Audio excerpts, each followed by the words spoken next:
Good morning to all. You know, life's a lot easier when it's just cut and dry, man. It's just this way or it's not. And as I've navigated this world and this life for 34 years, I've realized that is not what it's all about.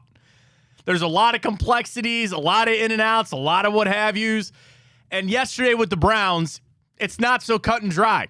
They just didn't lose to the Ravens. There's all these other things that we try to all of a sudden attach to that game yesterday. Yes, in the grand scheme of things, they are now 2-2. You fell to a division opponent. There was a lot of issues on the field, but it's never just that easy. It's never just what is at face value. It's not just that score was that score.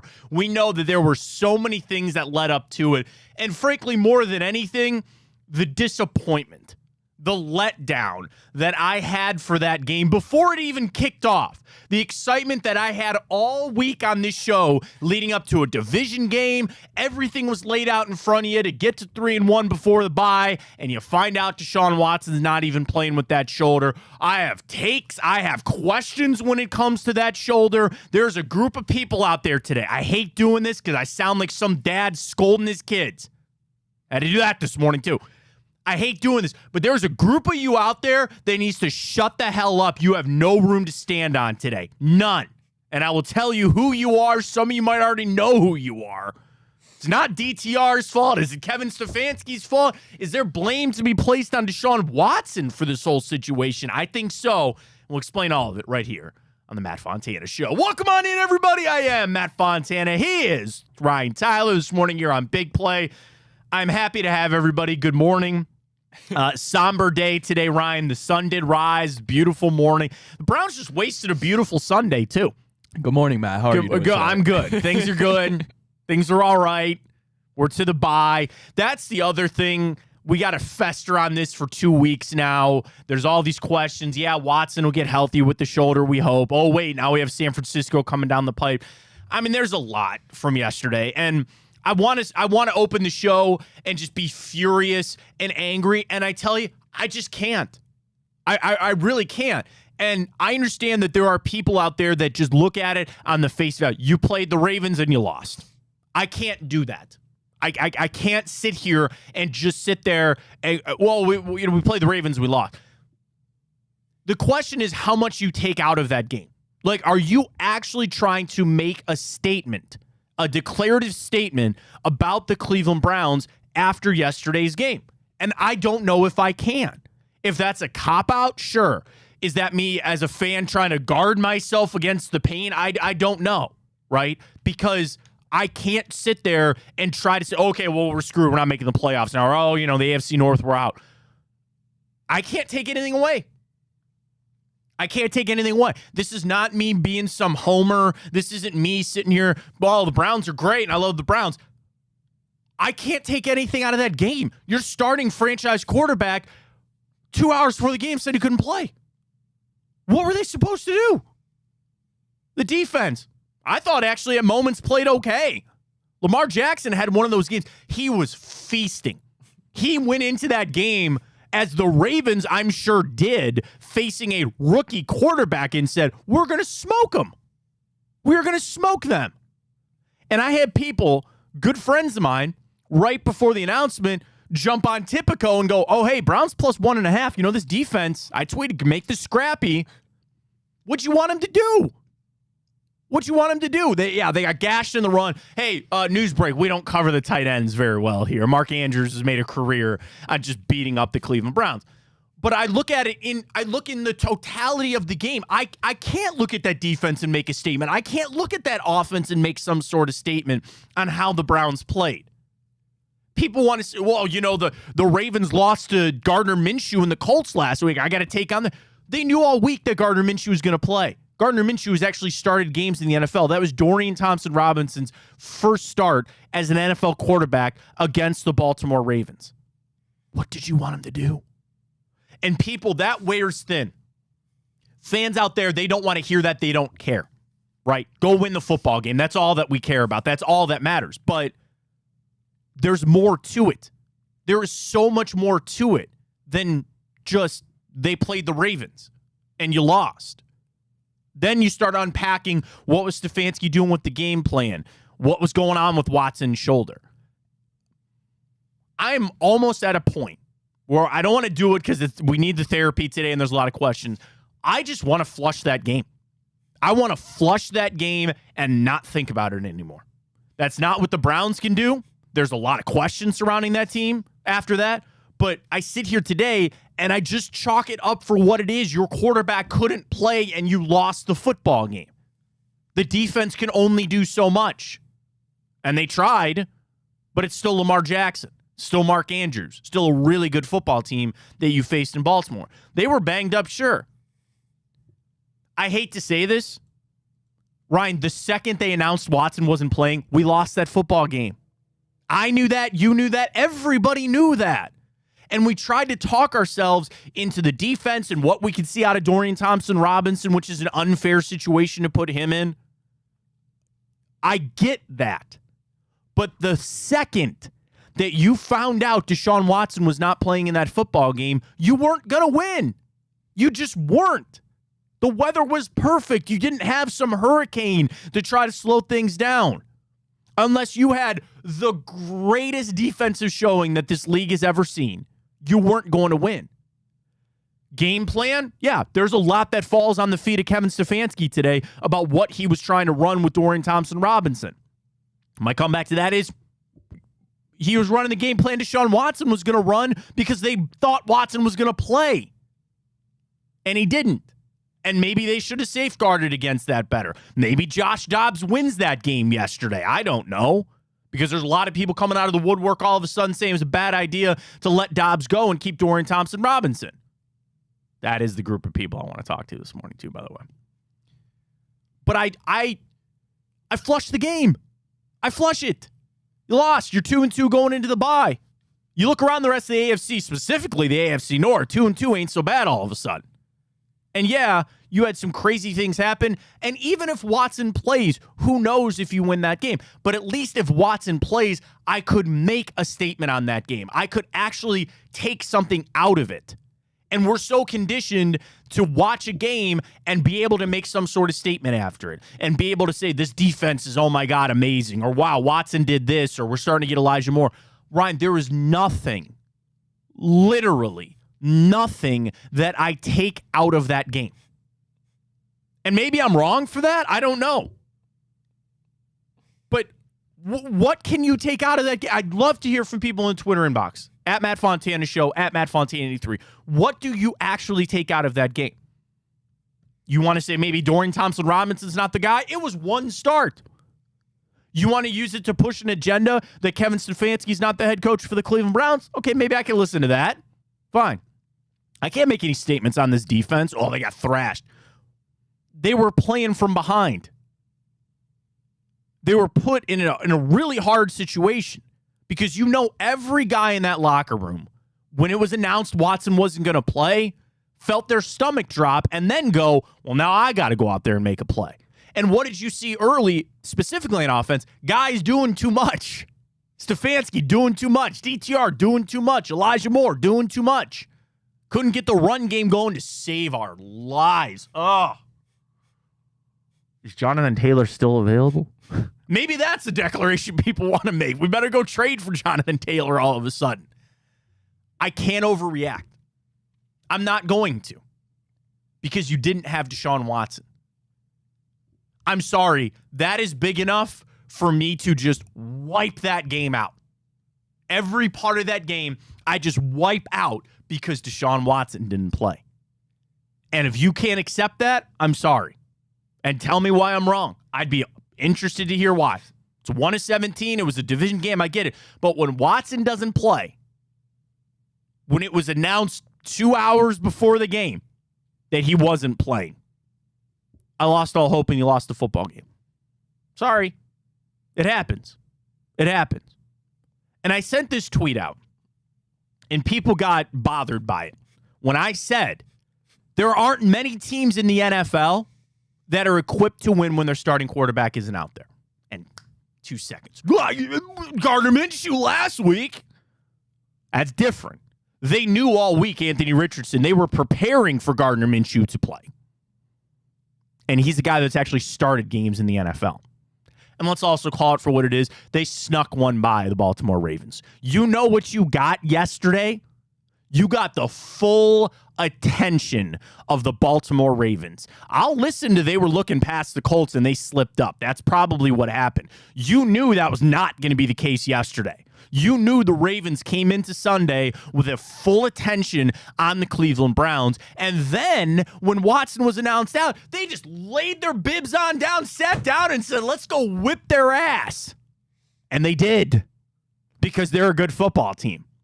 Could the Browns of yesterday maybe have taken it to the Panthers or maybe made it scrappy or the Texans? Wow. We'll go around the league at 10 o'clock.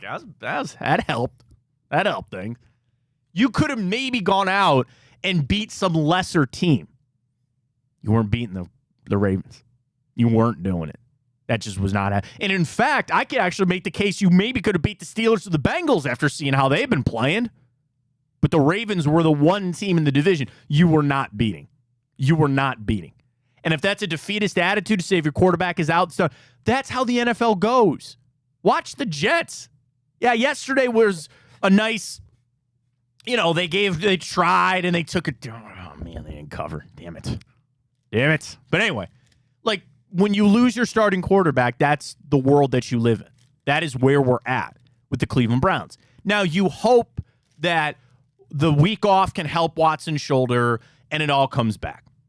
But Ryan, I got to talk about the Deshaun Watson injury. And we're going to play some sound from Kevin Stefanski here. Because we start with how did he get injured on a quarterback run, okay? And he got smushed in the Titans game inside the 5-yard line. Sitting home, like, that's a pretty big hit. Comes up and he's got a shoulder contusion. A contusion is a bruise. Stefanski said after, or all week, or even after the game yesterday, there's no structural damage. People started going back to the Baker Mayfield thing. Was it separated? Is there an AC joint? So all week, he doesn't practice. Doesn't throw. But there was belief that he could play. Specifically from Watson himself, right? Oh, he'll play. Okay, all right. And then he doesn't. This might be wrong of me to say, but this is what I really believe. That's shame on Deshaun Watson for not being truthful. And that's me assuming things that I might not know, and maybe that's wrong. But you have got to tell. Here's what happened. They said they were going to show up yesterday and go through pregame and see how he felt. And he said the shoulder didn't respond. That he was apparently doing 5 and 10-yard throws and couldn't make them, and they had to sit him down, and he couldn't play. Okay? That is not something that just happened. There was a lead up over 6 days to understand that there was a chance he wasn't going to play. But when you are told he's going to play, or when he himself thinks he's going to play, which I guess, again, is positive to say, hey, he tried. Didn't they really understand how bad the shoulder was? Is that something that I can truly say that they sat down yesterday and that was the first time all week that they really thought he wasn't going to play? Was he telling them, I guess here's my thing, was it feeling good and then all of a sudden just didn't feel good? Or was he saying it was feeling good when it really wasn't? Is this something that Sunday when he started to throw, it was an epiphany? Oh my God, I can't play. And we've seen guys get hurt in pregame before, pull a hamstring, pull a groin. Sure. But I have so many questions about what led up to Watson not actually being able to play. And the comeback might be it's the 4th game of the year. It's a long way to go. Maybe he could have got, but I would imagine that if he could have played, he would have. But I don't know. Am I off base with that? Just to question the process. And for the Browns to not understand, he didn't throw all week. Isn't that something maybe you should have tried to do? I don't know. Is that something you should have done before Sunday morning? I'm not an athletic trainer. I'm not a doctor. But that is one of the most maddening things is that you had all this time and all this run up and lead up, and then it just seemed like everybody got blindsided when he didn't play. And if you want to blame the Browns for not being prepared or having that emergency plan, sure, they elevated P.J. Walker, which probably told you how they were feeling as a precaution. But I don't know, am I wrong for sitting there thinking that maybe the truth was not being told here? I'm just going to say this is probably wrong. Was Deshaun Watson being forthright about how bad his shoulder was really feeling, or was he trying to gut it out and be the tough guy? I don't know the answer to that question. And that's something between him and the team. I really wonder that. Was he hiding it the whole time? And that is a detriment to the team. If you're not truthful and can't tell them exactly what was happening, that puts them in a horrible spot. Now, maybe he was, and the whole step and every single day he was telling them, hey, I'm feeling this or I'm feeling that, and we just woke up Sunday, rolled the dice, and it came up snake eyes and we're screwed. Maybe that's what happened. I don't know if I could buy that. Kevin Stefanski, after the game, was asked a couple of questions. So first up from Stefanski, the question was Watson not going. Basically, what happened, what led up to Watson not being able to play in this game? This sound courtesy of the Cleveland Browns, Stefanski after the game yesterday. I mean, like we mentioned earlier, Mary Kay, we took it day by day. Obviously, he did not feel comfortable to be, the player we need him to be. He's very disappointed. He wanted to go badly, but he just did not feel that he could go. Okay, next up, Kevin Stefanski. What happened with the game time decision? Like when it came down to the game time decision, what went into that? Kevin Stefanski after the game yesterday. Hadn't thrown all week, so just felt like it was the right thing to, see him today. And again, he pushed himself. He tried. He did everything in his power to get ready, but just did not feel comfortable earlier this morning and didn't feel like we could put him out there. And then the final one for Kevin Stefanski. All week and even leading into Sunday, were you leaning one way? Were you at least leaning one way of Watson playing or not? This is the cut I really want people to listen to. I think, like we told you all week, it was going to be a day-to-day decision. I came to the stadium today knowing he was going to work out and see how he felt, watch him throw, see how he looked. That's really where it was. He's a human being. He was leaning one way. And probably the way that we were all leaning is that he was going to play.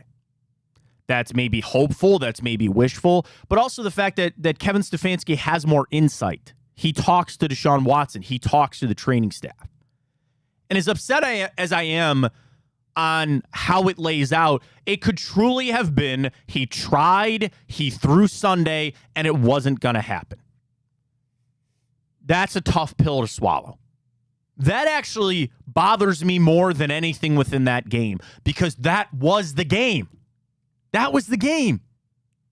And even if Watson played, you weren't guaranteed to win. The Ravens looked good and pissed off yesterday, didn't they? They looked like a team that was coming to town to take care of business, and they did. So even an injured Deshaun Watson might not have been the cure-all, and you probably still lose that. I don't say probably, but maybe you still lose that game.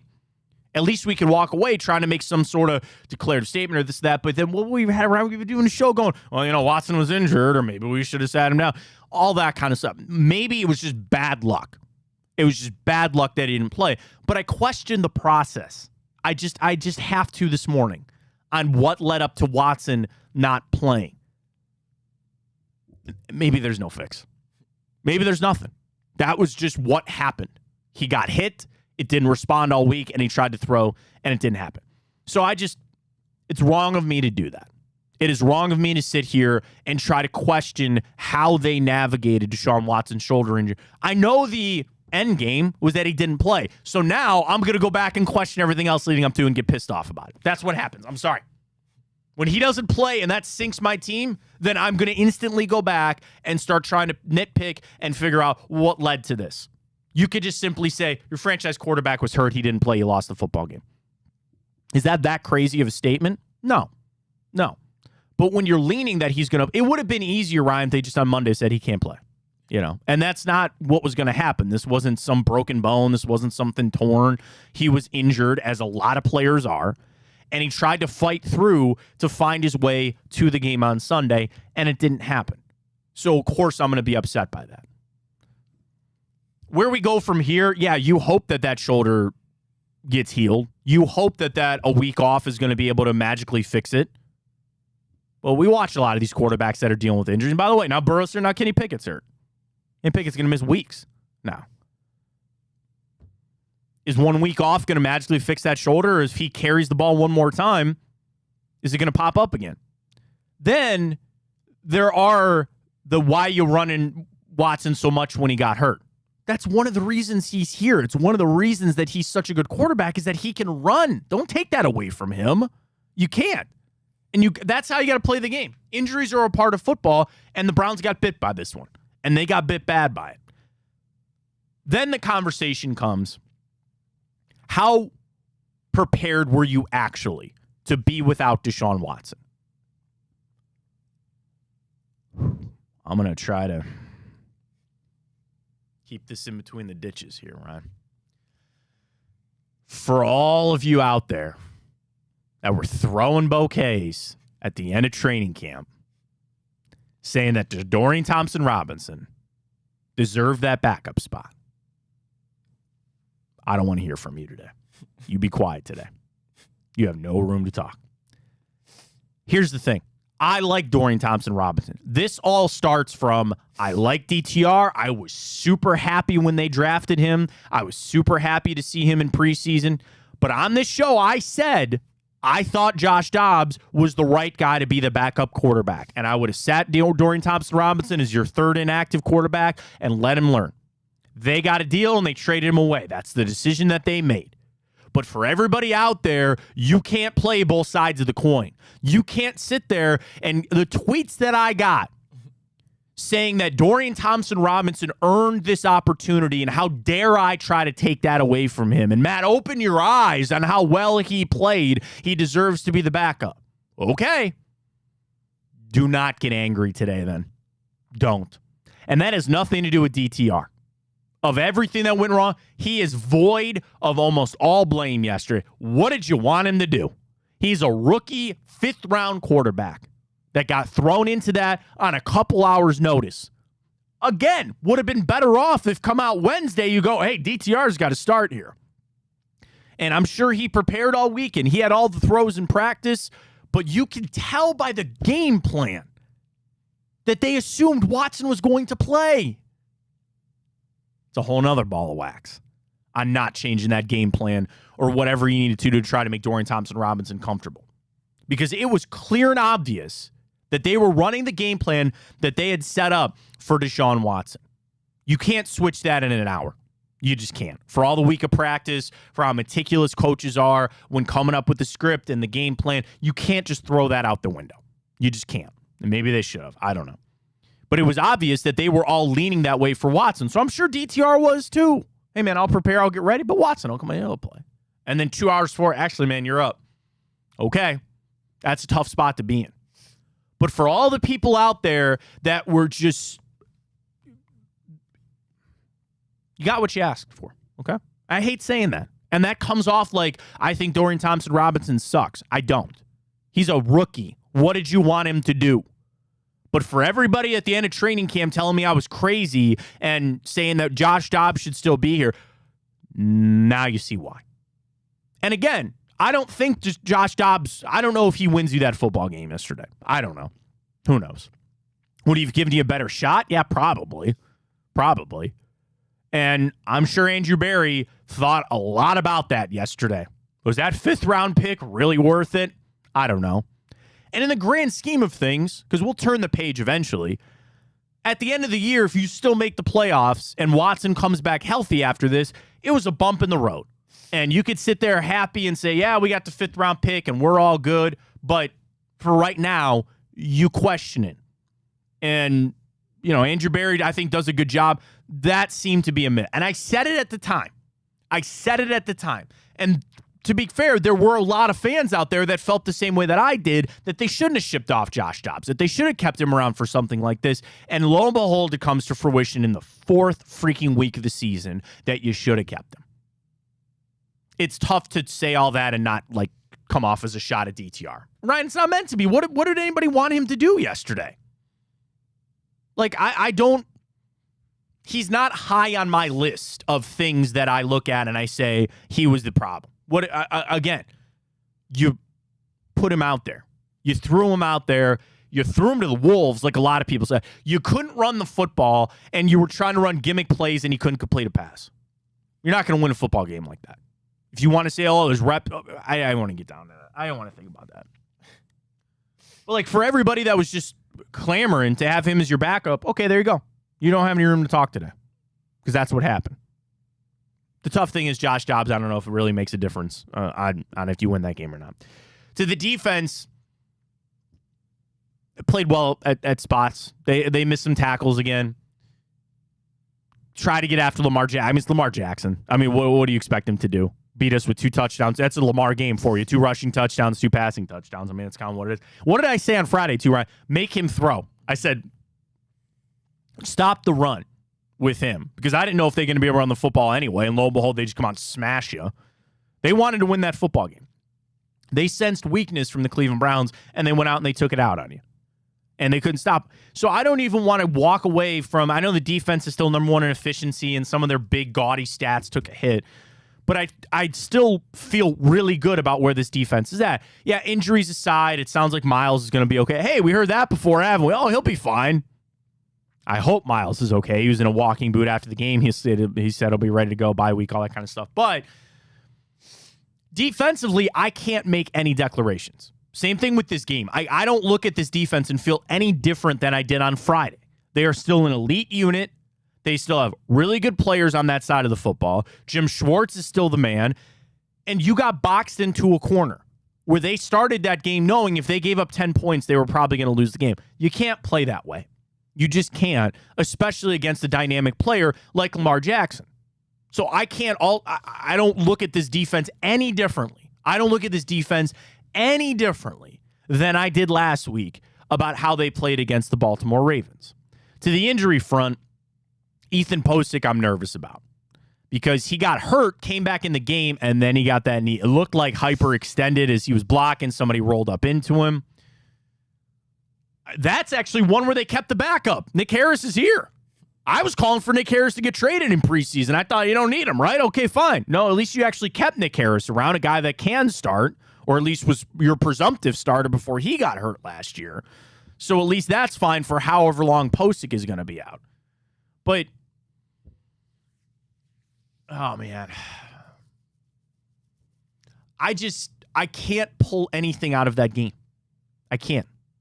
If people want to use that as a platform to tear Stefanski down about his game plan, let's talk about the game plan. Okay. It was obvious that they were going into that game with Deshaun Watson as your starting quarterback, right? Am I missing anything with that? I don't think so. You can't just flip it. You can't just all of a sudden rip everything up. But you had to do something. There had to be something, and you can't run it. Could not run yesterday at all because they knew stop the run, let this rookie quarterback throw. And if they're going to beat us, fine, but they're going to do it on the arm of Dorian Thompson-Robinson. He made rookie mistakes. That one interception that he overthrew everybody, I mean, that was about as bad as I've seen. But it all comes back to what? A guy doing too much. This wasn't C.J. Stroud or Bryce Young, who was the starter, knew they were the starter, and they're also playing on a team that no one cares. No one cares, and they're actually playing loose and free. Look at the Houston Texans all of a sudden. That's different. You thrust Dorian Thompson-Robinson into this to try to say, we need you to go win this football game against the Baltimore Ravens on 2 hours' notice. Kevin Stefanski could have put him in better situations, probably should have put him in better situations. I don't know the answer to what, though. This isn't Madden. This isn't something that you just go to a screen and say, hey, I want to run this play right now. It was clear it was set up for Deshaun Watson, and then you were set up to fail. You see the gap. For anybody that wants to make any kind of statements about how good or bad Deshaun Watson is, you see the gap. You know, in baseball, how they do WAR, wins above replacement, and it's you compared to a replacement player? We saw the gap between Deshaun Watson and a replacement player yesterday. There you go. So that, if anything, that could be something to take out of the game, is that's how badly you need Deshaun Watson. Say what you want about him. You need him. You have no choice but to have him. Because if you don't, we're in a world of hurt. We're in a lot of trouble. But with the game plan, there had to be some sort of flip. I never saw it. He tried the people freaking out about the trick plays. That's something to try to take some pressure off of Dorian Thompson-Robinson. Yesterday was a game that we so badly needed Nick Chubb, right? And you can't do anything about that. But how bad did they need Nick Chubb in that game yesterday? You might have had a prayer. You might have had a shot. Didn't have it. You didn't have it. Then you have your wide receivers, like, we even talk about the Njoku thing. I'm glad he's okay. I am. And give him credit for getting out there and playing and all that kind of stuff. I tweeted about the Bauer-Jerome thing. Like, it's just in the World Series, in the playoffs. It's different. I'm just talking about weird ways guys get hurt. And we've heard stories. One that always got to me, remember Jabba Chamberlain? Yeah, I do. He broke his ankle jumping on his kid's trampoline. God, who was it that got hurt on their horse ranch? Was it a baseball player? Do you remember that? I can't remember. Was it Yasiel Puig? There was a baseball player at one point that got hurt on their horse ranch. Like, you cut your hand on a knife making dinner. And for those that don't know, I'm sure everybody saw it. David Njoku suffered serious burns. He was lighting a fire pit. And I wasn't there. I don't know. I'm assuming it exploded. And got him in the face, got him in the hands. He showed up in the mask. That mask was creepy, by the way. How did they let him in the stadium? He had a full mask, and I don't mean to make light of it. I hope David's okay. I really do. But he was wearing a full mask going into an NFL game that has some of the highest security of any sporting event you can find. They just tell people, yeah, I'm David Njoku. Now, granted, it's hard to find guys that are 6'4" and as jacked as David Njoku, but don't you have to show your face to get... I thought that was so weird. He had the mask on. He walked in. He got out there. There was nothing. Again, what did you want him or anybody to do? Nobody really got the football yesterday. Nobody did. But he led the team in receiving on 6 receptions. But, add that to the list. I think I've seen a lot of weird things, man. That was right up there. But I'm glad he's okay. I just flushed yesterday. I just flushed it. And that's hard because we have expectations. You want to go to the playoffs. But that's a game that I just flush. I've got nothing for it. You were without your starting quarterback. You're supposed to lose those games. And for people that want to try to tell me that there are playoff teams that aren't built that way, okay. But that shows you the gap. For as much as I love this team, we still have a long ways to go in the culture, in the standard that they want to set.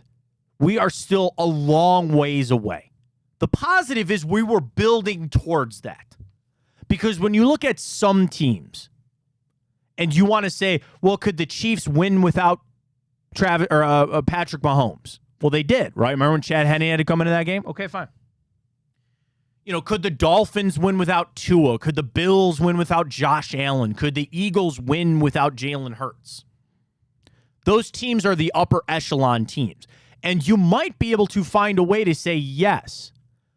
But the difference is the backup that they have, if it's a veteran guy, and yeah, the culture around the team. Because I have a hard time believing that the Browns just were not shell-shocked and went out and had nothing. You know what I mean? Like, if all week you knew that Dorian Thompson-Robinson was going to play, then you maybe had a puncher's chance. That's not what happened. And that gets back to what led to Watson not playing and how it was handled all week when it comes to his shoulder. I'm angry, I'm upset. I don't want to be because I'm just flushing this game. But more than anything, Ryan, the thing that bothers me more than the game is the freaking shoulder. How did that happen? How? He didn't throw all week. And there's protocols on how to address a calf strain, how to address a concussion, and how to address a shoulder contusion, which is what he has.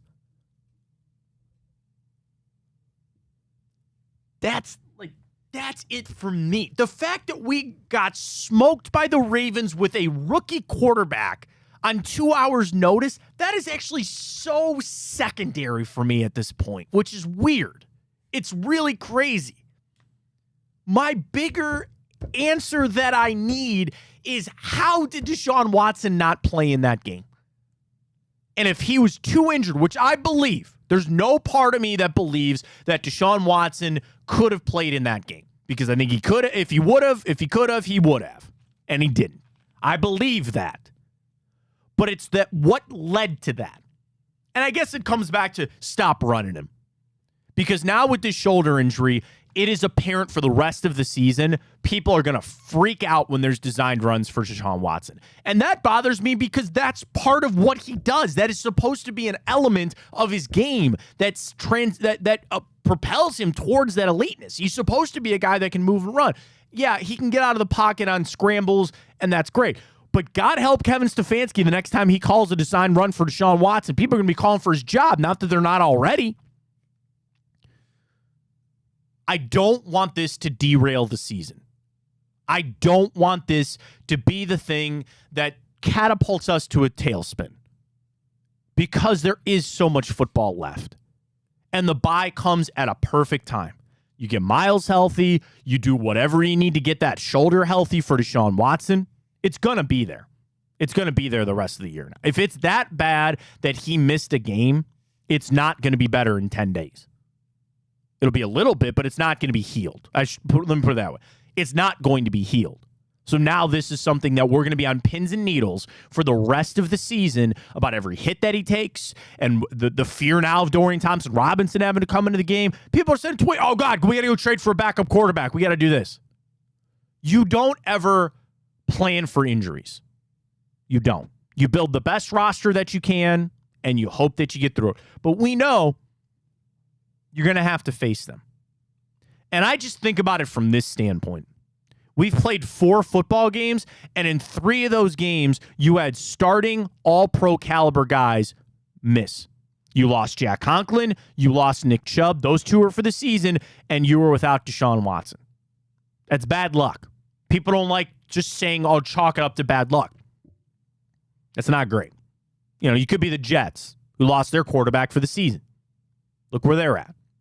And I don't know if people truly understand that.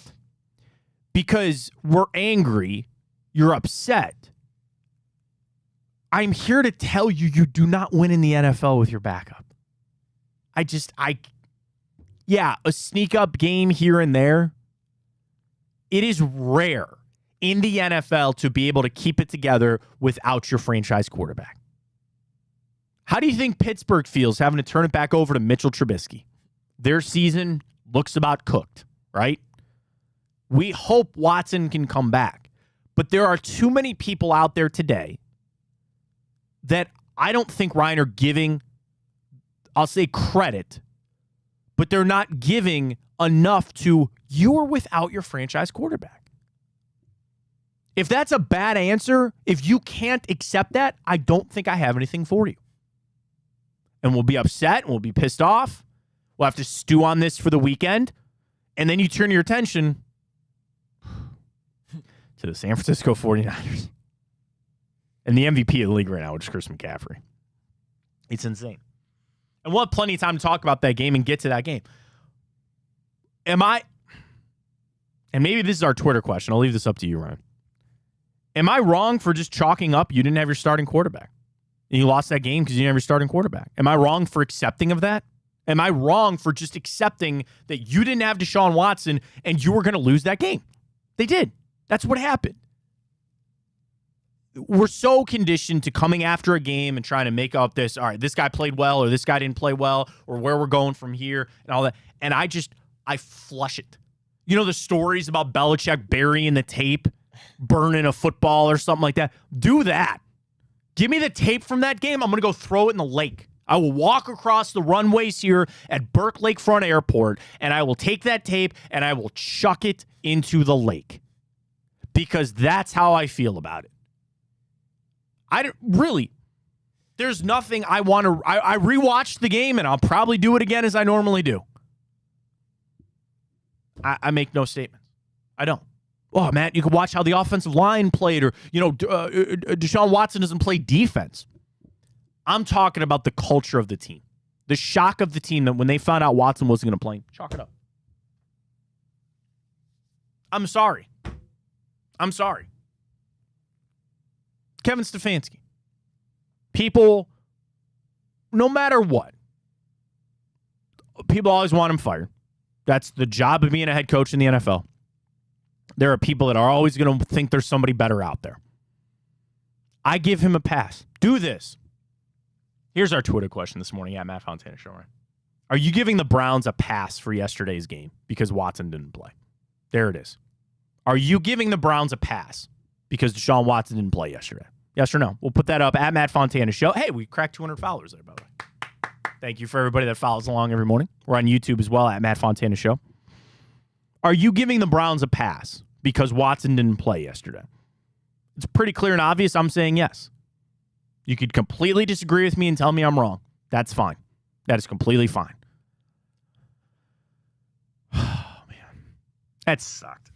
Like, it was just so hard. And we'd be having a lot of different conversations. If Watson played and we just lost, then yeah, then maybe we can try to say we're deficient here. Yesterday was a big test for the Browns. A big test. And I just felt like you showed up to the big test. It was a big math test and you didn't have your calculator. That's what, seriously. Oh, dude, that just gave me so many bad, walking into your ACT. Did you take the ACT, Ryan, or the SAT? I did, the ACT. ACT. And what did they always tell you? Walk in, have a couple of pencils. And I took mine at North Royalton High School. I took the ACT twice because they always say take it twice. You get a better score your second time. But you're walking in and you got your paper. Okay, I got my pencil. And then you reach down and you go, where's my calculator? Oh, God. How am I going to do this without a calculator? Browns didn't have a calculator yesterday for the SAT or the ACT. That's kind of what I equate it to. The most important piece of what you were trying to do, you didn't have. And if people want to tell me they don't want to hear that or they don't care, we're just going to have to agree to disagree. Because you're going to just tell me that it was a game that they could have won, or they could have done this, or that's what they get for not having Josh Dobbs, or the biggest piece of your team, the most important position in all of sports, you didn't have, and you found that out 2 hours before the game. I'm sorry, I give him a pass. The players, Stefanski, everybody. I give it a pass. I am so much more questioning the process that led to Watson not playing. That is what I am more interested in about. You can mask a corner not playing. If David Njoku couldn't play in that game yesterday, you understand pretty much every reason why. It's not the quarterback. It was the perfect storm of the most important position and the worst timeline that you could ask for. You cannot tell me this morning that the Browns weren't assuming Deshaun Watson was going to play. I refuse to believe anything else. And if that's shame on them, so be it. I assumed that. Everybody did. The difference is I sit on my couch and do this for my job. I'm not the Browns. I'm not the coach. I'm not the play caller. And I'm not the one talking to Deshaun Watson. This is wrong of me to do, but I got to be honest. Is there blame on Deshaun Watson for how he handled this? Would he have been better off being guarded all week and saying, I hope to make her, I hope to play? Not, I'm good. I'm good. I'm going to question that. After what happened and what led up to 2 hours before the game, him not playing, I'm going to question it, Ryan. Am I wrong for that? Am I wrong for questioning the process of Watson not playing? No, not at all. I don't understand how they didn't at least have leaning one. Kevin Stefanski, who played this out earlier, he said, no, I wouldn't lean one way. I don't buy it. I'm sorry. I'm not calling Kevin a liar. But I don't buy that. they were leaning towards him playing. And maybe they need to revisit on how it led to. I don't know. I don't know. But I look at this game and I got nothing. We'll talk Terry Francona at some point. That's pretty big news, right? He's done. Guardian season over. You're on the search for a new manager. It's important stuff. Like, the Browns, they're 2-2. Going into the bye. Had some good things in those 4 games. Had some bad things in that 4 games. If anything, I'm more upset about the Pittsburgh game. Should have won that game. And then we'd be in a little bit of a different spot. I'm also wrong for this. Assuming that this won't happen again. Right? To just sit here and chalk up a 17-game schedule to say you're going to have one game that is just a cluster blank. And that was that game. I could be wrong. This could be something that at the end of all of it, that happens again, or we miss the playoffs by one game. But I'll tell you this, and remember this, that if it really came down to at the end of the season, we missed the playoffs or we missed the AFC North by one game, I will be forever more pissed off about the Pittsburgh game than yesterday's game. Because you had Nick Chubb's injury was bad, and that rocked everything. But Deshaun Watson was still in that game. And as any fan of any franchise anywhere, I'm putting it on the quarterback. It's all about the quarterback. It always has been and always will. And that's what the Browns lost out on yesterday. They lost the game when they didn't have their quarterback out there. All I can do is hope that that is not something that happens again. And hope that somehow his shoulder over the week off is better. But Ryan, it's just, they didn't have Deshaun Watson and they lost the football game. That's what happens. That's exactly what happens. So you put a rookie in there, he got smoked. The rest of the team had nothing for it, and you lost the football game. You tried the first quarter, you thought maybe, okay, we got a prayer here, right? And then they come out and score 2 touchdowns in the second quarter, and you knew it was over. You knew at 21-3, that was it. And I'm not even saying that the Ravens let up, but they knew. I mean, they had Anthony Brown in the game at the end, did they not? Or Tyler Huntley, not Anthony Brown, Tyler Huntley. Tough one, man. It's tough. And that's the thing. This morning is tough for different reasons. It's tough not because, like, we lost. That's hard. But it's tough because, like, I guess more how they lost. And just the fact that it'd be easy. This is weird. Like, it'd be easier if you lost that game with Deshaun Watson in there, right? Because you just lost. Like, the Ravens are just a better team. It just makes it so much harder when he wasn't, and he isn't. And it's a fluky, freaky thing, man. And that's what happens in the league. Our Twitter questions are up. Are you giving the Browns a pass for yesterday's game? Are you just saying that Watson didn't play and that changed everything? I'm saying yes. I'm giving the Browns the pass. I get people that don't want to do that. I understand people that this is season you were meant to go do things and you lost a game that you might need at the end of it. But I just chalk it up to bad luck. It's kind of where I'm at. Ryan, cast your vote. Are you giving the Browns a pass for yesterday's game? I don't even know yet, Matt. It's we had not even 24 hours to really soak what happened on Sunday, so I'm still deciding. But I am with you in the fact that what were we expecting? As soon as we knew DTR was going out there, we knew our chances were super minimal, and it came to fruition. So my instinct says no, but it's just, it's tough. Dallas tweets, Coach wasn't ready for his rookie quarterback. Yeah, I guess, like, if you want to put it on Kevin Stefanski, I understand. And that's maybe more of his job to understand that Watson might not have played in that game. But I'll tell you this, no coach goes into any game ever having 2 game plans. They just don't. That's not the way that things are set up. And the other thing, this is going to come off like so negative and I'm going to come off like such a jerk. And I don't mean it to be that way. Remember when everybody goes, oh, man, DTR really fits this offense, and he's just like Deshaun Watson. Well, yeah, there are some physical similarities, but you just see the difference. You see the difference between Watson and DTR, even when Watson wasn't playing all that well. Let's talk about that. The bigger thing, too, I hope this doesn't derail what I thought was an upswing on momentum for Deshaun Watson. We came out of that Titans game going, okay, man, maybe we turned the corner on this, or maybe we've started to figure some things out. What I can't have happen is he missed the Ravens game.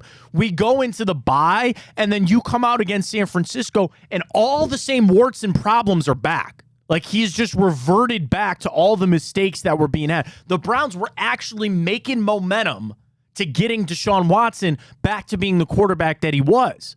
I hope that is not stalled. I hope that is still on path.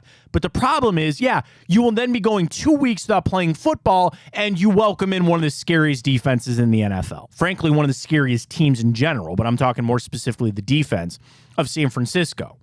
It's a lot to be asked. That's a lot to be had.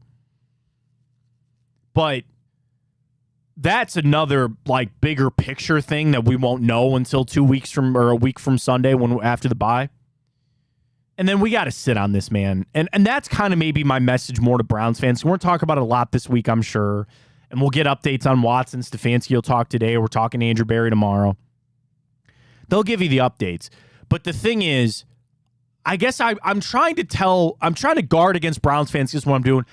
Don't stew on this. Don't let this fester over the bye.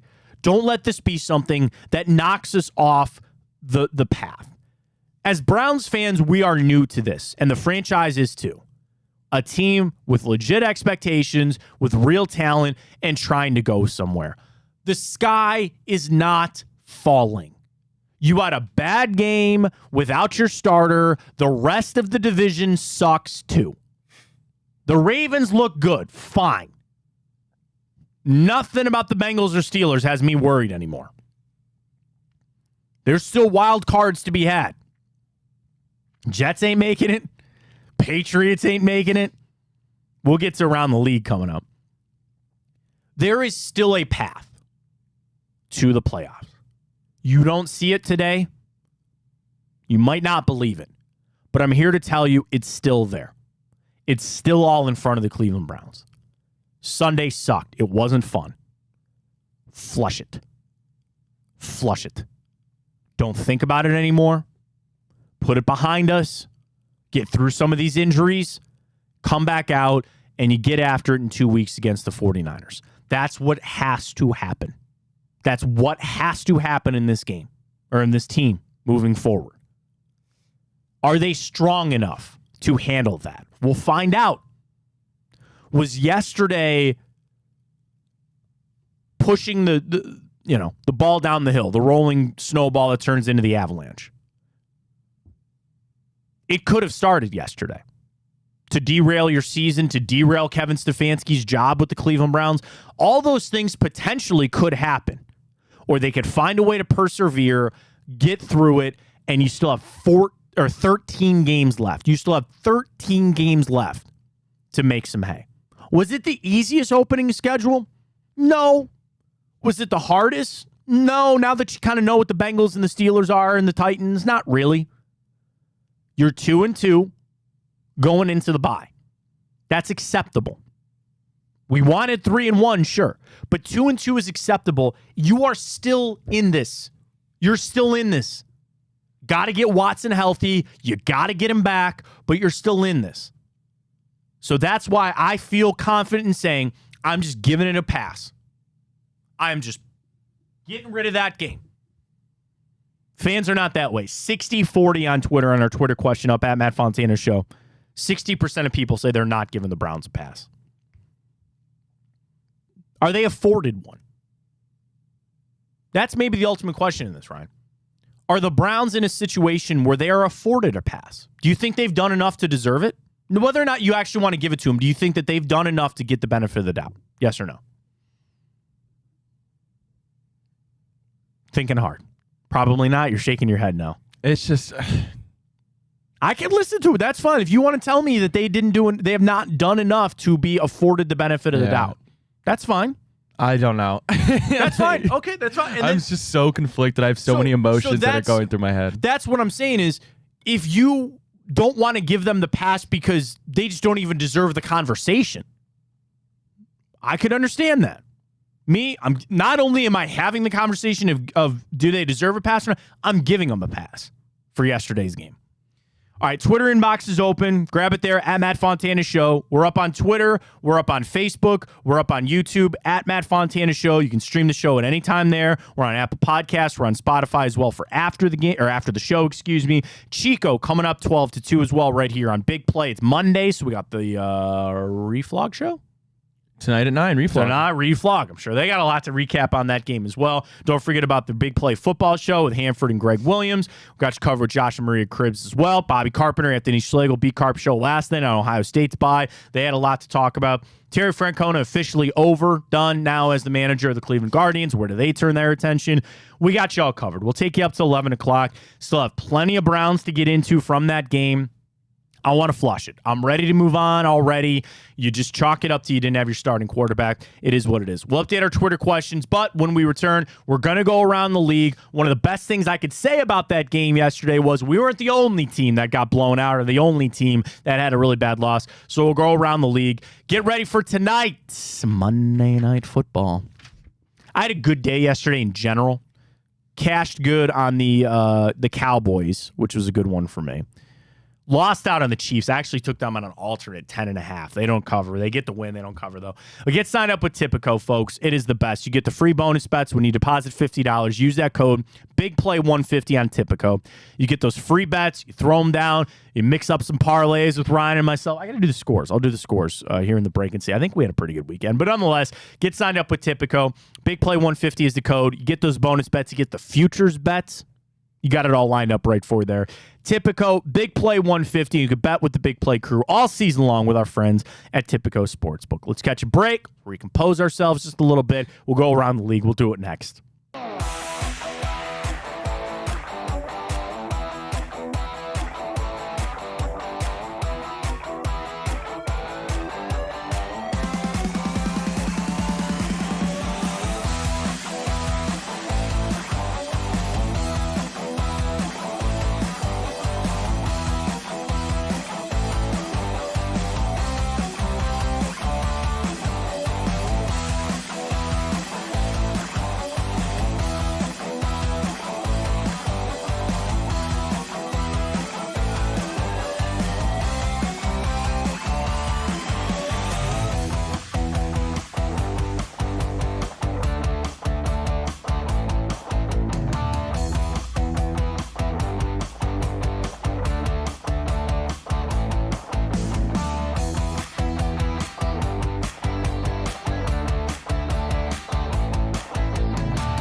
All right, back here on the Matt Fontana Show, just kind of like a moratorium Monday. I don't know, man. It's just the Browns got smoked. They didn't have Deshaun Watson. I'm not going to make any statements about this defense. You want to be upset today, sure. I say just flush it. I say move on. Ryan, we were not the only team to have a bad loss yesterday.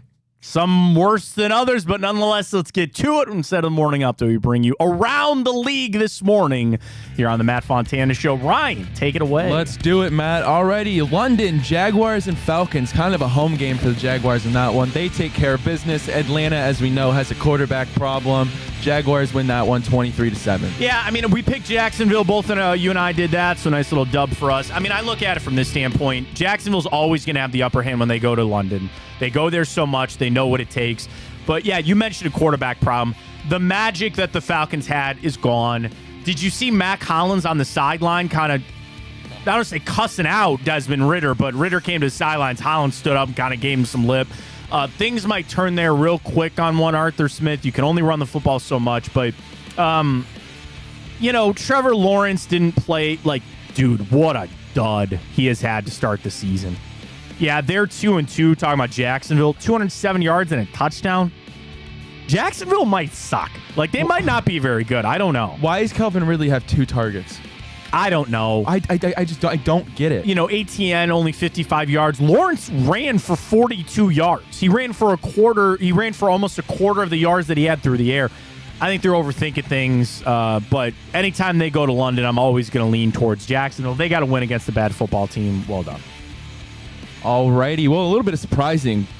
Bills blow out the Dolphins 48-20. Josh Allen, 5 total touchdowns, as the Dolphins have no answer for that Buffalo offense. I did pick the Bills in that game, and I said to start the season, I thought this would be a down year for Buffalo. I guess they're proving me wrong. The reason I felt like that was more for Buffalo, that game was everything to the Bills. For the Dolphins, they're still riding high. They still were just kind of, it was in Orchard Park. Like, that game was everything Bills. That was almost like their Super Bowl for them. And also to get Josh Allen back right, and he did. 4 touchdowns through the air, 3 of them to Stephon Diggs. Buffalo was going to do everything they could to win that game, and they did. I don't know if I could actually, like, people want to say that was a turning of the tide in the AFC. I still think Miami's the better team. Yeah, they shellacked them, like it wasn't some one-score game, but I still think Miami's the better team. That was that game was all Buffalo. They're going to do everything they could to not lose, and they did. So well done for them. Alrighty, well, not the most interesting game, but Denver. Oh, it got interesting there at the end, yeah. Wow, how about that? Down 28-7 in the third quarter, but Russell Wilson and the Broncos come back in this one to get their first victory of the season. And for a while, it was looking like, wow, Russell Wilson and the Broncos are really that bad. Yeah, I mean, I look at it from this standpoint. I feel bad for Justin Fields. Guy threw for 335 and 4 scores, and he still lost that game. This Chase Claypool story, too, man. So Claypool starts last week making comments off of Justin Fields, taking the coaches, saying that he's not getting used and that kind of stuff. They not only have now made him inactive for that game, Matt Eberflus came out and said he won't even be in the building this week. So they're all but, release Chase Claypool, like told him, get the hell out of here. It's bad for Chicago. If you're Denver, you're even worse off, man. You should have won that game without all that drama. Those are 2 horrible football teams, just absolutely horrible football teams. Eberflus going to lose that job sooner than later. If I'm Justin Fields, I'm doing everything I can to get the hell out of Chicago. Bad game, I guess, if you want to look at it from the comeback standpoint. But if I'm Denver, I'm not sitting there saying everything is all right with Russell Wilson either, because they're just bad game. Horrible game we knew it would be, and that's kind of what happened. Alrighty, well, good for us. Pittsburgh falls to the Texans 6-30.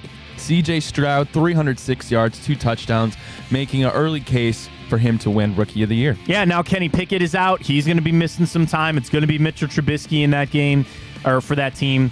Yeah, I mean, Pittsburgh, okay, where the Browns sit here and we're upset that we're 2-2, Pittsburgh's got to be thrilled that they're 2-2. I don't know how they are, but they are.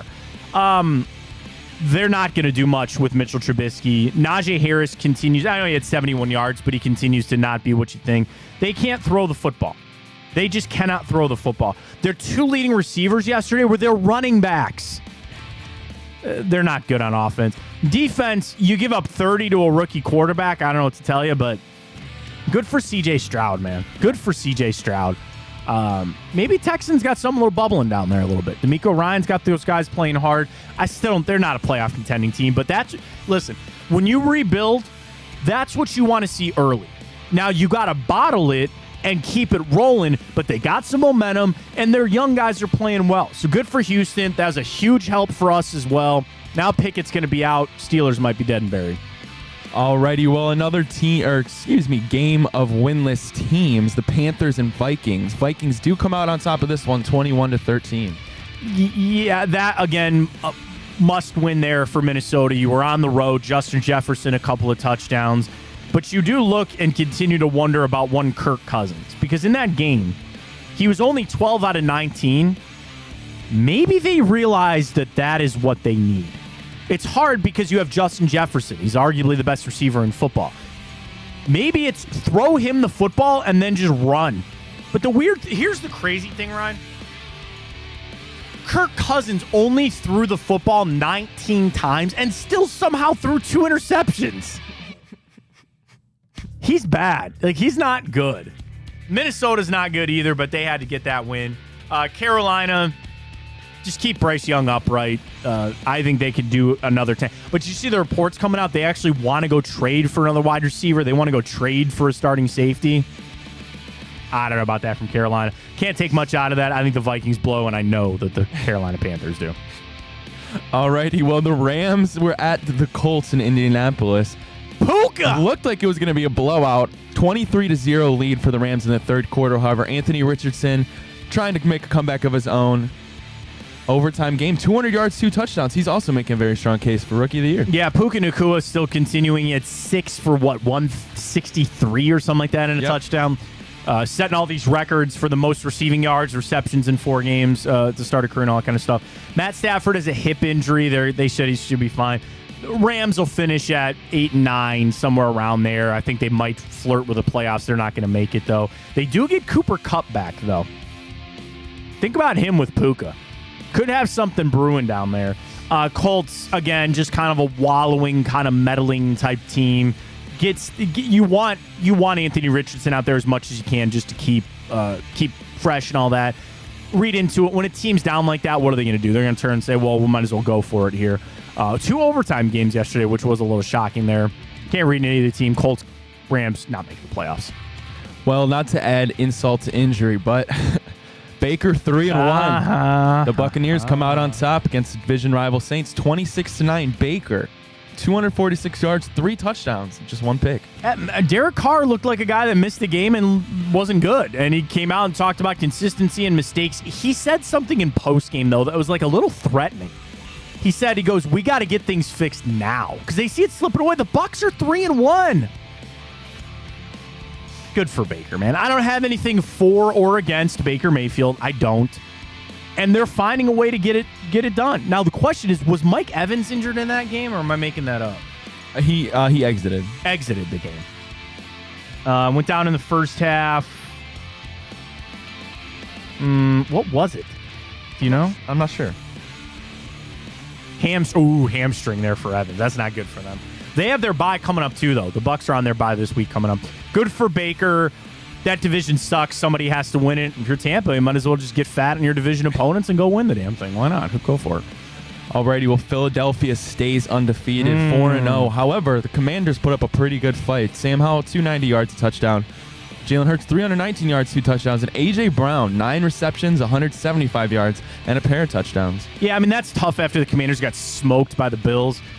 There again, like that feel-good type story. I don't think Sam Howell's the guy there, but who knows.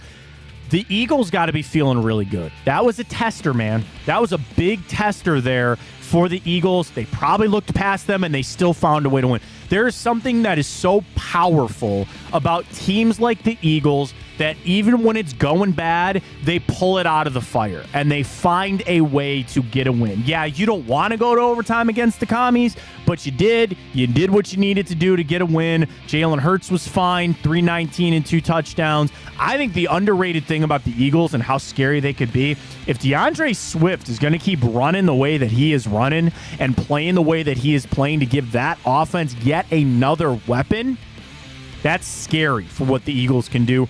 One of those teams that are, I don't want to say team of destiny, but they're one of the focused teams. We'll talk about San Fran. We'll talk about some of these other squads, but the Eagles are that team. When you lose the Super Bowl, there's two things that either happen. You either come out hungover and you don't start well, or you come out laser focused and you take every game for what it is. And I think that's what the Eagles are doing. They are laser focused. Yeah, okay, they need to go to overtime against the Commanders, but damn that. I'll move it this way. I was super impressed with the Eagles. Very impressed with that win, and it was against Washington. Say what you want, but the Eagles are playing well. Well, another AFC North blowout. A little bit shocking. Tennessee beats the Bengals. That Tennessee team? 27. That Tennessee team that we just saw? Not a good season. Wait a minute.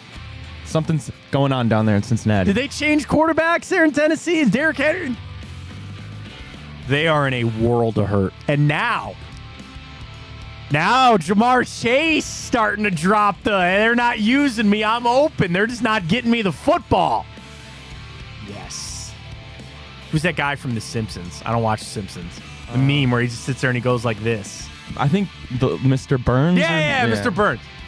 Yes. They're cooked. What are my odds on Zach Taylor, first coach fired, Ryan? Can I find those on Tipico? Yeah, you definitely can. I'm going to look that up. They're in a lot of trouble, and they have nothing to fix it because Joe Burrow's calf isn't going to get better. We live in a world that the Bengals might miss the playoffs. I love seeing it. Good for them. Dude, they got shellacked in that game. And that's the thing. Not even necessarily offense. It's just, yeah, okay, you put up 3 points. Great. I'm talking to that defense sucks. They're not good. What do I got here? What are you under futures here? Oh, I don't have it on Tipico.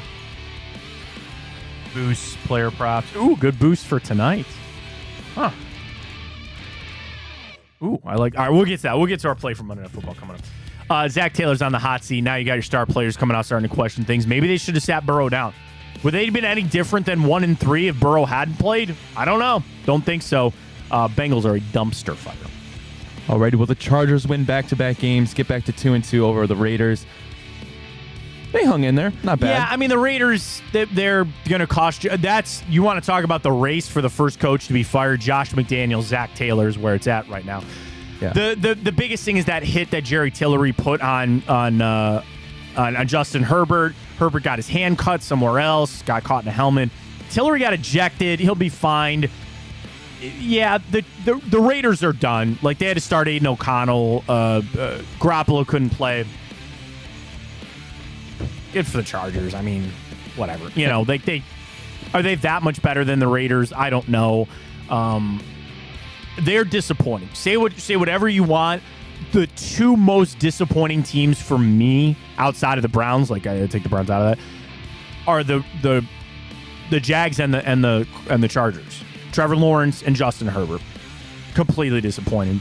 They'll back their way in the Chargers will make the playoffs. So with the Jags. They'll get it right. They'll make the playoffs. But I don't read too much into it. I think the Raiders suck. Am I reading this right, Matt? Khalil Mack had six sacks. One away from Derek Brooks' single game record. And one of those, the one crazy one, not to put you on the spot or pull it up, he was in pass coverage out in the flat and then still ran up and had enough time to go sack poor Aiden O'Connell. Could have started Aiden O'Connell yesterday for the Browns. All right, just kidding. He looked worse than DTR did at points. Oh, hey, wait a minute. You're telling me that a team didn't have their starting quarterback and had to put in a rookie and lost? Crazy. We're a better team than the Raiders, though. And I think the Ravens are a better team than the Chargers. So I guess read into that what you want. Yeah, Khalil Mack, so good. They might need that defense to start stepping up here if that offense ain't going to play the way that they expected them to. Already with Dallas murders the Patriots, felt so good watching that. 38-3. I took that one on an alternate spread on Tipico. I think I ended up taking the I guess I can look it up. I don't remember. I took the Cowboys. I think mine is 9.5 or something. Just smoked them. Patriots are in that awkward situation where they know Mac Jones is not the guy, so they had to bench him for Bailey Zappi. And you're in the awkwardness of Bill Belichick just trying to play out the string. What does he need, 17 or 18 more wins to pass Don Shula? What's he going to do, play 5 more years and just try to get 2-3 wins a season? I don't even know. What do you need, 4 wins a season to get there? Just playing it out. They don't have any talent there. What are you going to do? Bill Belichick's the greatest coach in NFL history. When you don't have talent, you're not winning the game. Like, it's that simple. They suck. Already, well, San Fran, second undefeated team, beat the Cardinals 35-16. McCaffrey finds the end zone not once, not twice, not 3 times, but 4 times in San Francisco. Yeah, that score really doesn't tell you how bad they beat him down, even though it was a pretty bad score. The 49ers are entering that era of we don't give a damn who you are, we're better. That's scary. That is scary. Christian McCaffrey, tell me that doesn't look like a genius trade. For John Lynch getting that extension, he survived the Trey Lance debacle. John Lynch deserves a praise just for getting Christian McCaffrey. And I'll say it, and I'll continue to say it, that Kyle Shanahan is the best offensive mind in football. Like, I'm sorry, you can't, like, Sean McVay's good. Andy Reid is good. Mike McDaniel is fine. Those guys are elite, upper echelon. I think they're all looking up at Kyle Shanahan, man. When you give him players like Debo and CMC and Kittle, he's doing it with Brock Purdy. Brock freaking Purdy. They're a juggernaut right now. They are so good on both sides of the football. They're elite, and they have a real good shot at hoisting up that Lombardi trophy, man. They do. All right, Chiefs beat the Jets 23-20 in primetime. Pretty good day for Zach Wilson. Not enough. I don't know if enough to really calm the dogs, if you will. Mahomes looked mortal, which was weird.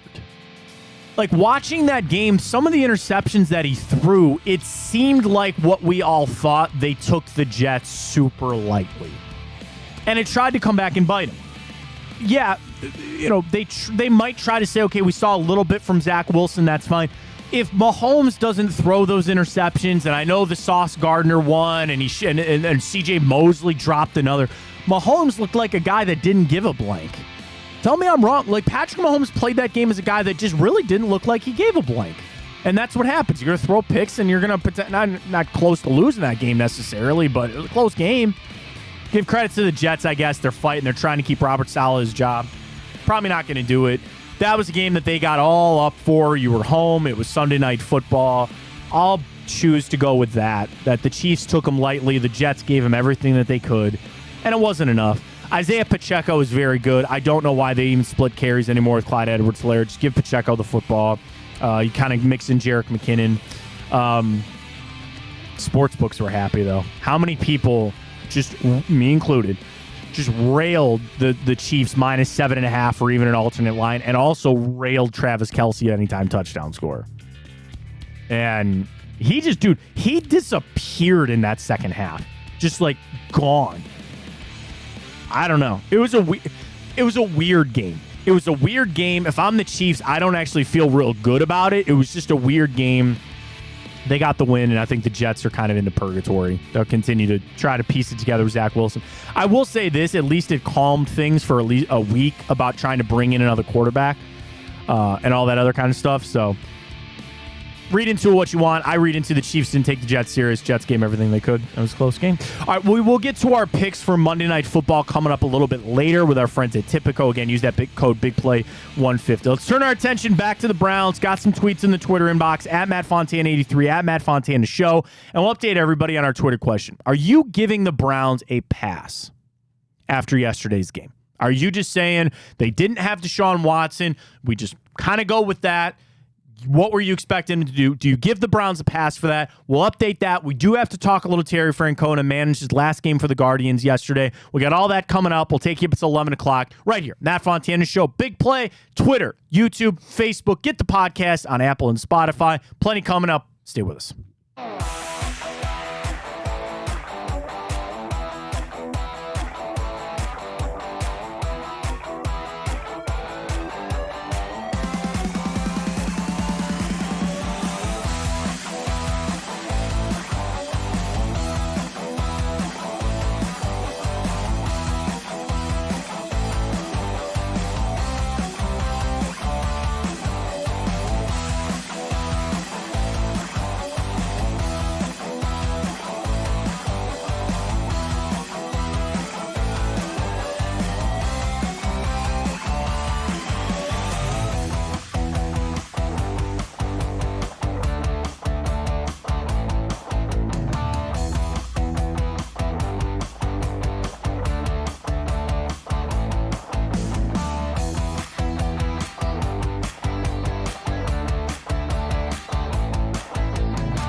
Back here on the Matt Fontana Show right here on Big Play. Matt Fontana, Ryan Tyler with you this morning. Happy to be along with you.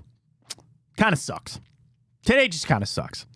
And even starting now, Ryan, but certainly tomorrow, we're going to turn our attention moving forward. And people, I've gotten the text this morning. I've got it in the Twitter box. Brown, that was just a bad game. Like, it was just a sucky game. And sometimes you have those. The thing is, the Browns got to weather this. We have to weather this, and they're just got to move forward. They just have got to find a way to move forward and be better about it, and I think they will. The question that a lot of people are going to this morning is, what could Kevin Stefanski have done differently or better? Because when you watched a rookie quarterback play the way that he did, people want to make a statement about Kevin Stefanski as a play caller. I start this by saying, I'm a Kevin Stefanski supporter. I think he's good at his job. You got to understand what he was working with. But that's what people have a problem with. You have working with a rookie quarterback, and you were still putting him in bad situations with bad play calls. I don't know, Brian. How much are you placing the blame on Kevin Stefanski this morning? Like, when you sit here and think about all the things that went wrong, how much are you putting on Kevin Stefanski this morning?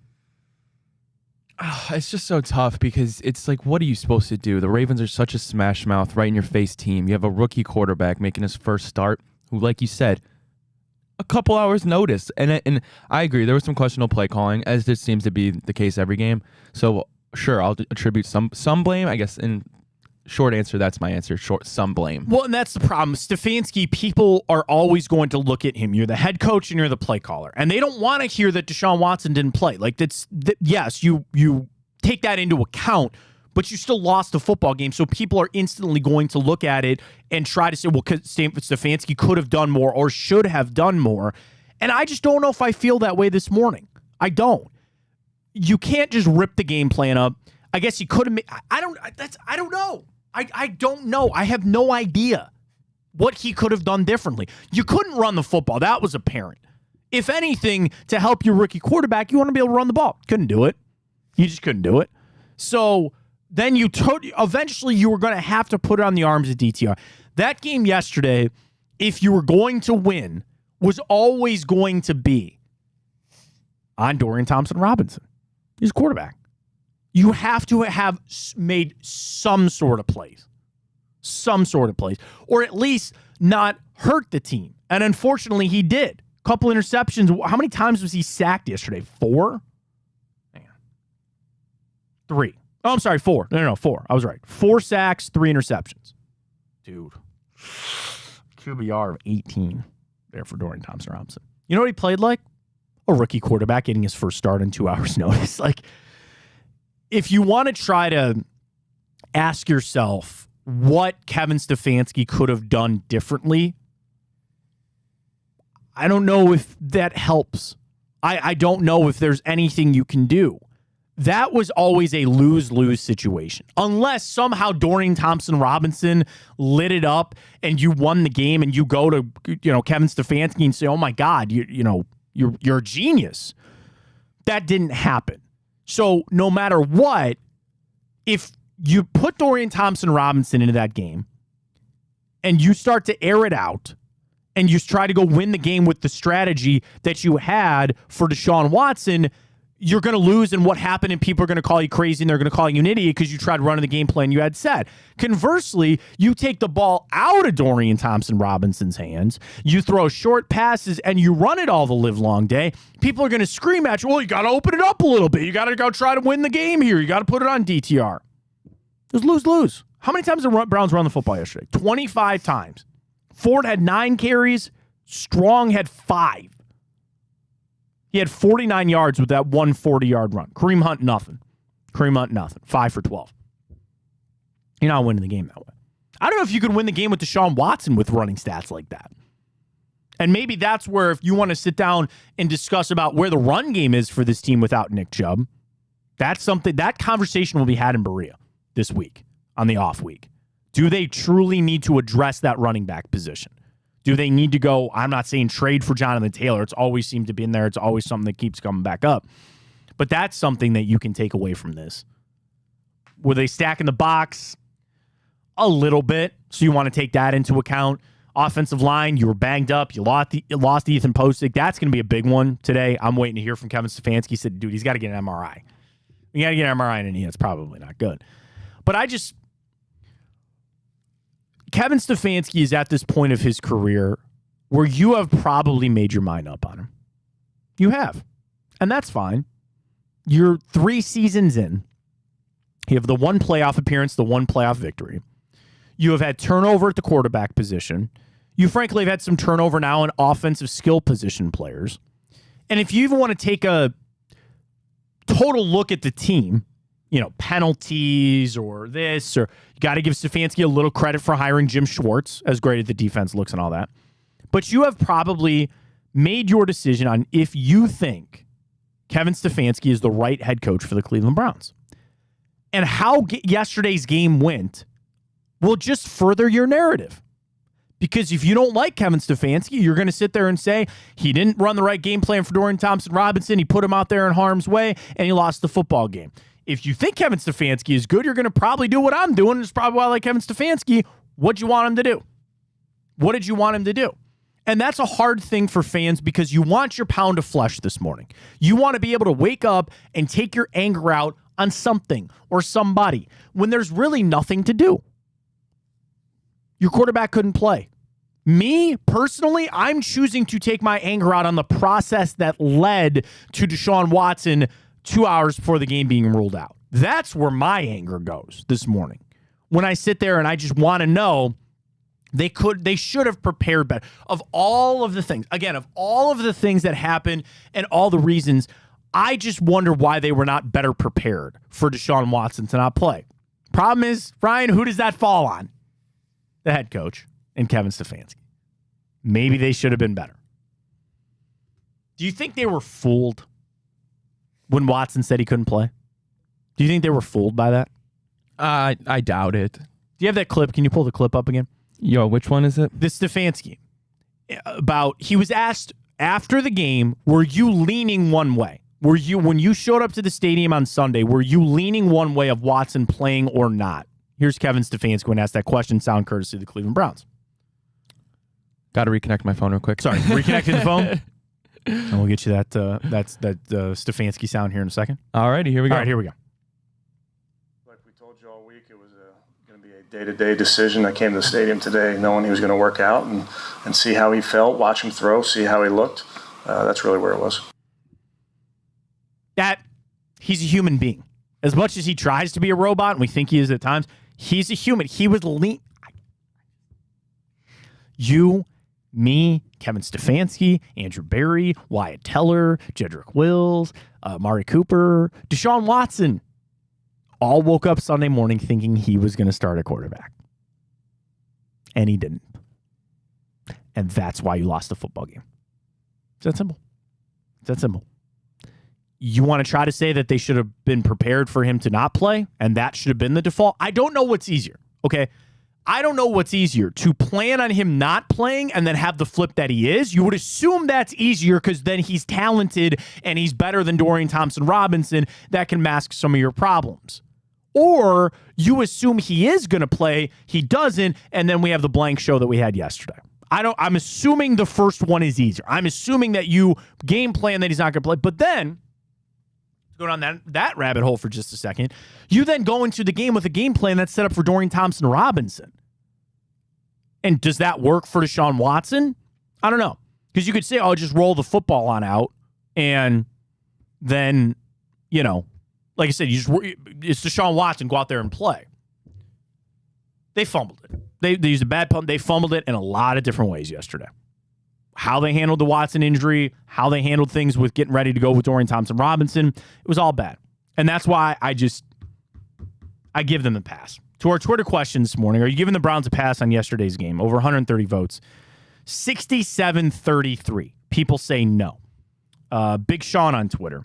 Once Deshaun was out, that was a wrap. My only question is, what happened between Saturday when we were told he's playing to an hour before the game when he was a late scratch? Sean, welcome to where I am at.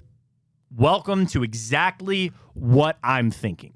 What was that process that led to him not playing? After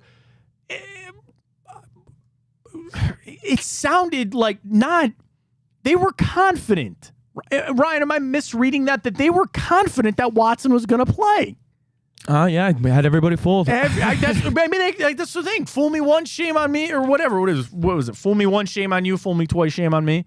Or other way around. Fool me once, shame on me. Fool me twice, shame on you. Whatever it is. I guess they got us.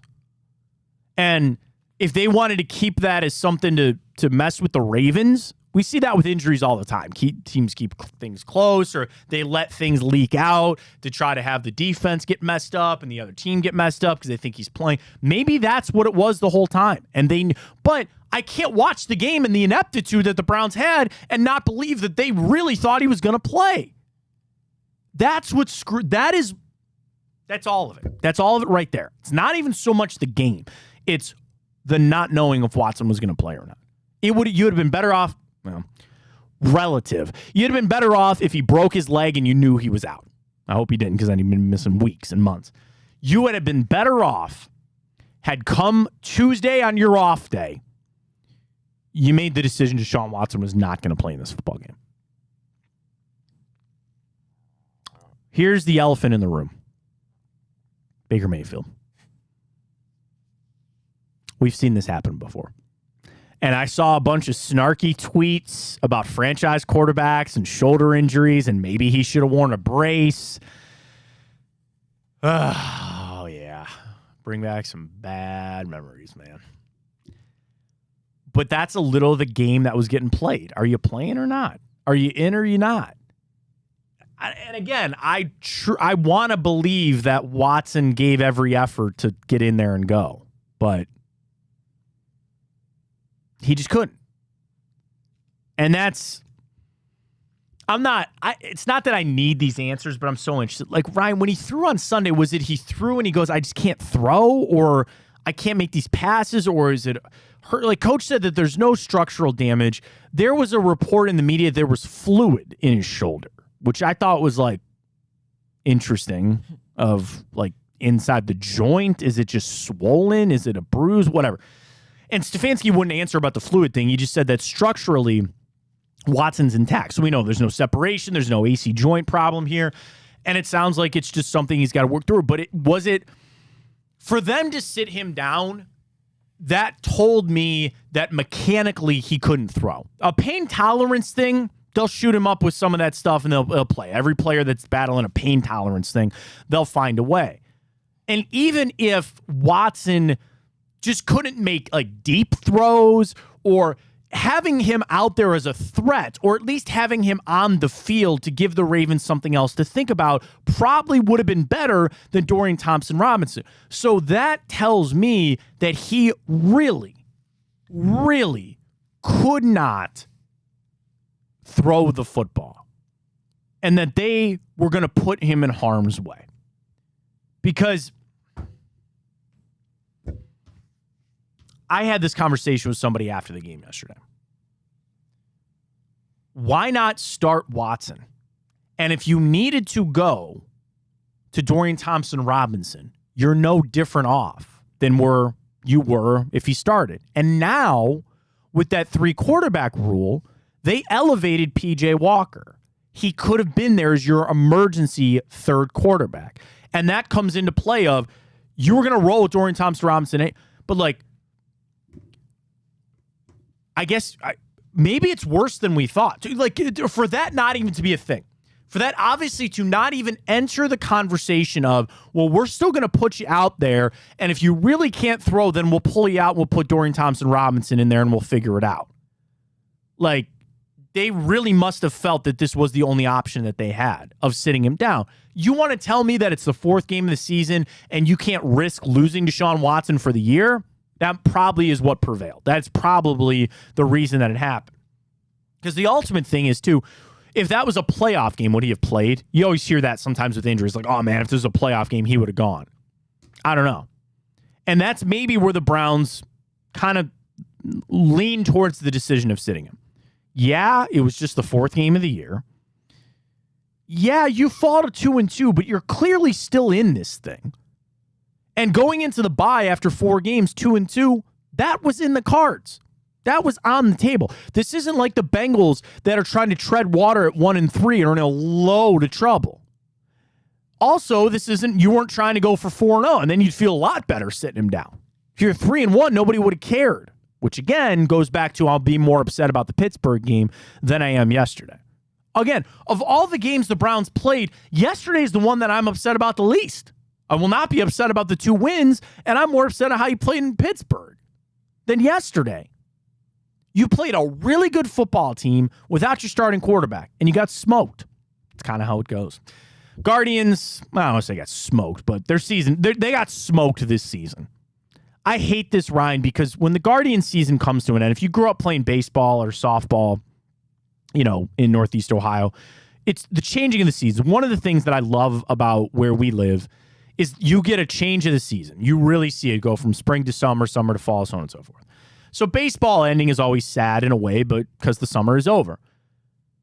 But this season ending was the last 2 weeks have just been a death by 1,000 cuts. It was just so bad. You're playing out the string.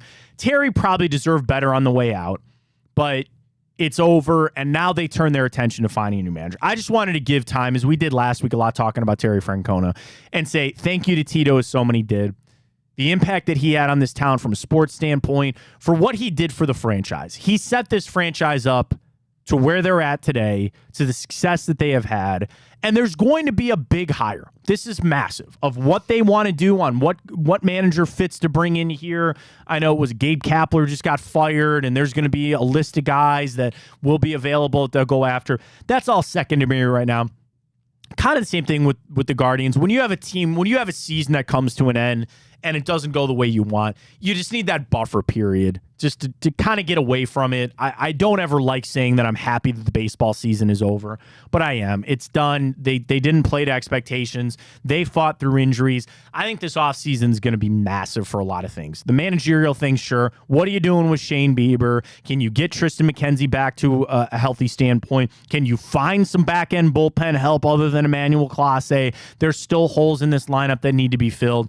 But Ryan, I actually feel really bad to say I feel a giant wave of relief now that this season is over for the Guardians. I probably shouldn't have cared as much as I did more recently, but just the fact that it's done, it's over, and we can just kind of flush it and be done. I'm happy that the offseason is now here for the Guardians. I am. Yeah, I'm excited because that means it's basketball time almost. So. Oh, we're around the corner, man. We are around the corner. A couple of weeks. I've been missing the Cavs lately. I think big season for the Cavs coming up, certainly. But congratulations to Tito. Enjoy retirement. I know he's got some big surgeries coming up, health things related to him, all that. So wishing him the best. We'll talk Guards sooner rather than later, I'm assuming, when they hire their manager, but that'll be for another day. All right, let's catch our final break of the morning. When we come back, we'll get you our typical bets for Monday Night Football tonight. We got Seattle. We got the Giants. We'll get to that, including our big play boost for tonight that you can get same game parlay as well. So we'll get to all that, and we'll put a bow on the Browns too. I'm ready to move forward. I was frankly ready to move forward this morning when I woke up and I said, you know what? I just chalked that game up for what it is. But we'll truly do that. We got a busy bye week coming up. We'll hear from Stefanski later. We do have some big injuries for the Browns. We'll put a bow, wrap up the Browns, and move forward. And we'll do it next. Fontana Show right here on Big Play.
We're moving forward, man. Somber day. You're upset. Browns lost. There's a joke to be had about us losing against the Ravens. This is not something new. You got smoked. It's okay. It's okay. I know it sucks. You're going to have to deal with it through the bye. The Browns are still in a good spot, and we're going to move forward. Welcome back, Matt Fontana Show right here on Big Play. Appreciate you joining us this morning. I'm Matt Fontana. He, of course, is Ryan Tyler. Follow us on Twitter at Matt Fontana Show. Video streams there every morning. You can always go back and watch it as well. You want just the audio side of things, go get it Apple, Spotify as well on the podcast side of things. And then, again, Facebook, YouTube as well at Matt Fontana Show. We are across the board. We actually, just this morning, Ryan, got our numbers for September. We're going to get up there, but almost 100,000 people. Not a bad first month. Not bad first month. We've only been doing this about a month, so don't forget about all the shows. Reflog tonight, the Hanford-Dixon football show with Greg Williams. Of course, Chico's show coming up at noon. You talk basketball, Booby Gibson show will be back before you know it. Josh Maria Cribbs on the return. Bobby Carpenter show. Big Play, Big Bets there. With Dave and Nick on some of their picks. Drennan show. Ted Ginn's got a new show. We're ready to roll. So it's been awesome. It's been great. I appreciate everybody joining us as well throughout the month. So again, I'm really impressed with that. Almost 100,000 people joined us sometime this month here on Big Play. Just kicking things off. Got some big things coming as well as we get ready for Dude, we're in October. It's second already. I can't believe it. We're in October. It is one of my favorite months of the year. Flush this, move forward. That's what good teams do. When you have a clunker, got a bad game, you don't let it deviate from the ultimate goal. Folks, the Browns' defense is still very good. Deshaun Watson, hopefully continuing to ascend. And if I'm crazy on that, and I'm grasping at straws for hope, do you want to know why? It's because all I got. It's all I've got. This team is different than a lot of teams that we've had in the past. Yeah, injuries have taken a good old bite out of our rear end so far. It is what it is. I just want every ounce of my being to not go back to 4-12 and I know 4-13, whatever. You know what I mean? I don't want to go back to that time where I just see it just a spiral, and it's just every week we're talking about firing the coach and we're running through coaching lists and another coaching hire, and this guy's not the right tackle, left tackle, quarterback. I want to avoid that at all costs because it's what I've done for 20 years. It's what you've done for 20 years as a fan of this team. So am I just being blindly optimistic? Yeah, because it's all I've got. It's all I want to do. Just try to believe that it'll be okay. We are so conditioned to what do? We watch the Browns play on Sunday, and then come Monday, either joy or sadness. And that's how it goes. And trying to make declarations, and you watch a game and you want instant reaction and instant analysis. You know what you really want? Answers. And I'm sorry to tell you, there are no answers from Sunday's game. You might try to pull one out about Kevin Stefanski. You might try to pull one out about Dorian Thompson-Robinson. I'm telling you, it is a futile effort. There's no point. There's no point in trying to grab anything out of that game. And I'm not going to. I won't sit here and try to tell you that we need to do this or do that. You want to nitpick about, Ethan Posick went down. Browns run game. Browns offensive line run blocking. Okay. I guess you can try. I don't want to sit here and try to tell you that Kevin Stefanski's not the right guy. Deshaun Watson's this defense. I've got nothing. You had a bad game when you lost your quarterback a couple hours before the game started. You were supposed to lose that game, and you did. Fine. We move forward. We try to find a way to move out into the rest of the season. You got to stew on this for a bye. Bye obviously is coming at a good time. Deshaun Watson clearly needs it. Needs the time off. Myles Garrett, the big one for me today, though, is Ethan Posick. Left the game on crutches. He needs an MRI. He got that knee kind of rolled up on. You could do worse than Nick Harris at center, but that's yet another change. On this offensive line that we came into saying this is one of the best in the league, you are now potentially going to have to change out 2 starters, and Jed Wills is playing to an even bad level for Jed Wills. Hey, you want to know the positive? Was anybody really bitching about Jed Wills after the game yesterday? No, because everything else was so bad, nobody even brought him up. There you go. There's a positive to take out of it, too.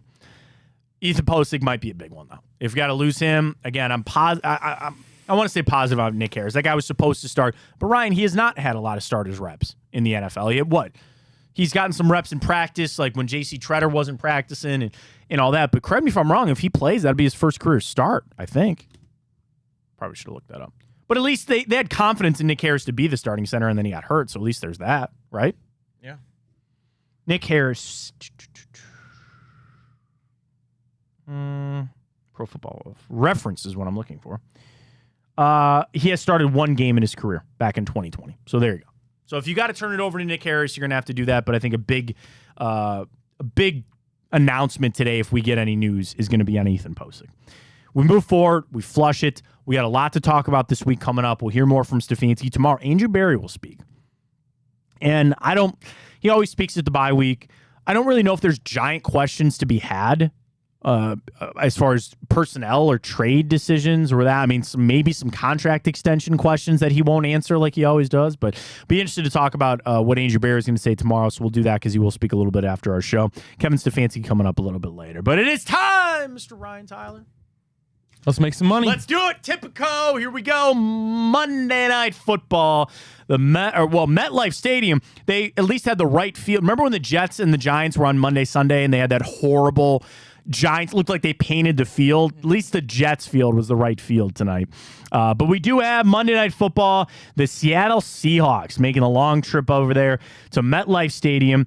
It is Seattle. Now, Ryan, favored by 2. I had it at 1, so some money coming in on Seattle. Of course, Seahawks coming in with a 2-1 record. Giants are coming in at 1-2. Seattle lost to the Rams, ripped off 2 straight wins against the Lions and the Panthers. And then, of course, the Giants lost to the Cowboys, beat the hapless Cardinals, and then got beat down by the 49ers. 2-point game tonight. You and I had already made our selections on Friday. We differ. I got the Giants at +1. You took Seattle minus the 2. Let's get to our Tipico boost, though. Because I did see one. And again, I think this boost is kind of counterproductive for me because I think Seattle's going to win the game tonight. And by the way, Saquon Barkley doubtful, if I'm not mistaken, right? Like, I don't think he's going to play tonight. Yeah, I'd be surprised if he suited up. Saquon. Yeah, he's out. He's not going to play tonight. All right, Tipico's got it at 1.5. The boost that I thought was pretty interesting, I guess I could still take this because I could take Seattle to win. Daniel Jones to record 270 passing and rushing yards combined is boosted to 101, plus 101. And Daniel Jones on the year, 137, 321, and 104 passing. Maybe that's a little too rich for my blood. Rushing. Oh, sorry. I got to flip over to rushing. 5, 59, and 43. So if you give me, I'm going to average that out and say he's going to rush. I think he's going to rush for 40 yards tonight. So the question is, do I think he's going to throw for 230? It's a lot.